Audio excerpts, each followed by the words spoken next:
성서조감 7번째 시간이죠. 모세, 즉 출애굽기입니다. 신약의 대표적인 인물이 바울이라면 구약의 대표적 인물은 누구라고요? 바로 모세입니다. 모세가 그 민족을 해방시키고 또한 국가를 세우는 아주 주역적인 역할을 했기 때문에 구약의 대표적인 인물은 바로 모세라 부를 수 있습니다. 네, 옆 페이지 보시면 모세는 나이 40살에 미디안 도망갔다가 80대 돌아와서 자기 민족을 구원시키죠. 그래서 이제 모세를 보면 상당히 좀 그리스도와 같은 모습을 종종 보여줍니다. 백성을 위해 중보기도 하고 뭐 그런 것이고, 신명기 18장 15절을 보시면 모세와 같은 선지자를 보낸다. 그렇게 이제 또한 자신이 예언도 한 것을 볼 수 있습니다. 이 출애굽기에서 중요한 사건은 바로 이거죠. 유월절 패스오버입니다. 사망의 신이 그 집을 넘어가는 것입니다. 그러니까 흐를 눌자 넘을 월자이기 때문에 패스오버, 그러니까 사망이 건너가고 구원받는다는 것을 이제 유월절에 부르는데, 그 내용이 상당히 이 출애굽기에서 상당히 중요한 내용이고 성경 전체에서도 상당히 중요한 사건입니다.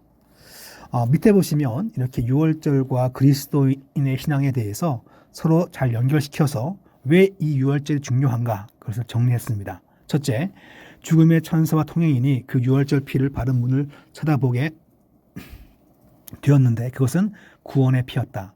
이스라엘 장자들을 대신하여 흠없는 양이 피를 흘려 죽었다.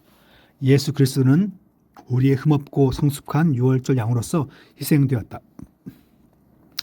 그 다음에 유월절 양은 그 고기를 먹게 했다. 이는 예수님의 피와 살과 온몸에 드린 산제물 성찬의 상징이다. 예수님은 우리의 유월절 양으로서 유월절의 죽으심이 되고야 말았다.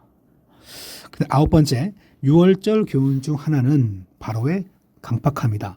인간은 모두 하나님 앞에 강팍하다. 그러므로 너무 늦기 전에 회개해야 한다. 그러니까 이제 유월절을 보면서 우리는 부활절, 그것이 같은 날짜죠. 그래서 주님께서 유월절 어린 양처럼 희생의 제물로 돌아갔지만 부활했기 때문에 죄와 사망을 이기고 하나님 나라에 대한 소망을 주신 것입니다. 그렇기 때문에 이것을 듣고 믿는 자에게 바로 죄 사함이 주어지는 것인데, 그래서 우리는 유월절을 바라보면서 신약시대에 주님이 그 희생 제물이었다. 또한 그 주님을 믿어야 한다라는 것을 기억할 필요가 있습니다. 네, 출애굽기에 4가지가 새 것이 있다. 이것은 제가 보기에 그 김준곤 목사님이 어느 책에서 그냥 쓴 것이라든가 아마 그런 것 같은데, 어디서 뺏긴지는 안 나와 있어요. 네, 지금은 돌아가셨기 때문에 제가 이런 말 해도 확인할 수 없지만, 출애굽기에는 4가지 새 것이 있답니다. 첫째, new life, 새 생명이 있고, new liberty, 새 자유가 있고, 그리고 세 번째, 새 친교, 즉 같은 그 이스라엘 민족이 세워져서 같은 민족으로서의 정체감을 만드는 것입니다. 그리고 새 확증, 하나님의 자녀로서의 확신을 주는 거죠. 그러니까 유월절 어린 양 대신 주님 때문에 성도에 주어진 것도 똑같다는 거죠. 새 생명 받았고 새로운 자유를 누리고 주님의 백성들과 함께 새로운 펠로우십, 친교를 누리고 하나님의 자녀로서 살게 만드는 것입니다. 그것이 바로 이제 출애굽기가 갖고 있는 4가지 새 것이라 그렇게 설명하고 있습니다. 그다음에 볼게요. 율법. 근데 이제 이 출애굽기부터 신명기까지 보시면 많은 율법이 나와 있습니다. 일단 율법은 처음에 모세에게 주었는데, 율법의 중추, 가장 핵심은 그겁니다. 십계명. 십계명은 예수 그리스도의 십자가와 통한다. 이게 무슨 말일까요? 이게 상당히 함축적인 말이에요. 즉 구약의 공의를 다 우리가 쫓아야 되지만 예수 그리스도의 은혜 때문에, 사랑 때문에 대신 죽으심으로 말미암아 우리가 죄사함 받은 자가 됐죠. 그래서 율법을 바로 주님께서 십자가에서 완성하신 것입니다. 그거를 짧게 설명해 놓으신 건데, 그 다음 볼게요. 출애굽기와 레위기의 성막과 희생 제사는 그리스도의 모형이다. 그러니까 피를 그렇게 왜 흘려야 되는가? 피를 왜 뿌려야 되는가? 왜 기름을 태워야 되는가? 왜 번제물은 다 태우는가? 그런 것들은 바로 무엇입니까? 예수 그리스도의 죽음이 반드시 필요하다. 신약시대에 그걸 보여주기 위한 것이라 그렇게 볼 수 있습니다. 자, 3번. 자, 레위기와 신명기의 십계명, 제사 의례와 규례, 건축의 규례, 공동생활의 사회적 규례, 그리고 율법 규례 등이 있다. 물론 이제 이런 제사가 예수 그리스도를 나타내는 모형이긴 하지만 모든 제사 문구가 다 그냥 예수님인가? 그건 너무 오버한 거죠. 그렇지 않고 성도가 살아야 할 신앙생활과 신앙의 방법들을 구약 성경도 제시하는 것입니다. 네 번째, 민수기 21장 6, 9절에 나와 있던 놋뱀 3건. 아주 유명한 사건이죠.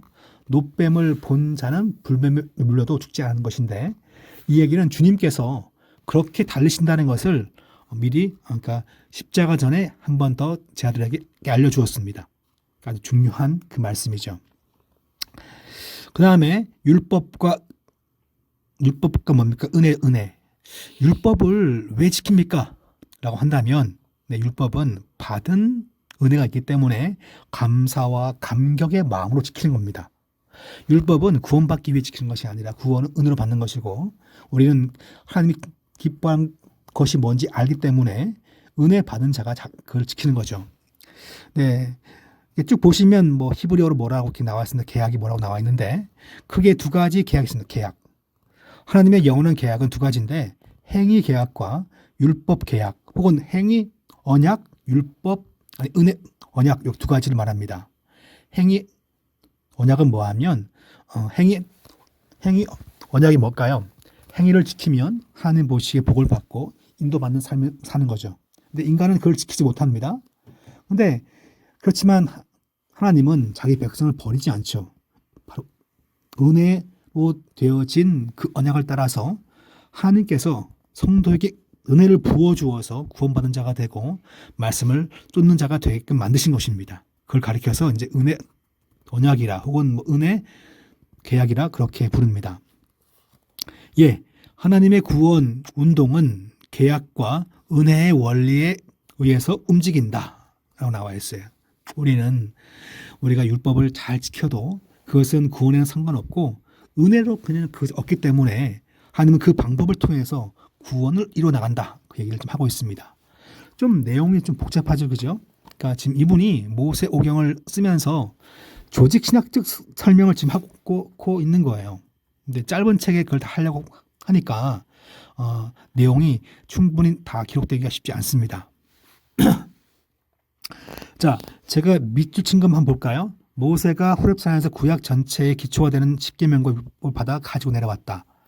이 법을 지키면 복을 주시고 이 법을 안 지키면 벌을 주신다는 약속이다. 그런데 자, 이스라엘의 순법 여부는 법을 지키는 여부는 인간의 행적으로 복을 받거나 벌을 받게 된다. 실로 이 법 아래에서 순종하는 동기는 벌의 두려움과 상을 원하는 것이다.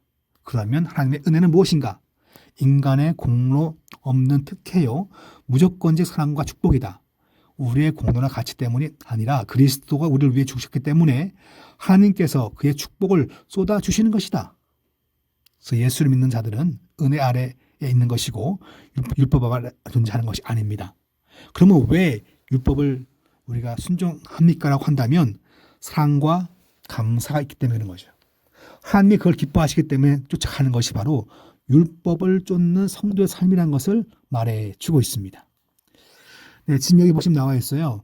율법을 지킴으로 구원을 얻는 것이 아니고 하나님의 사랑에 의한 은혜를 구원받았기 때문에 감사한 마음으로 율법을 지킨다.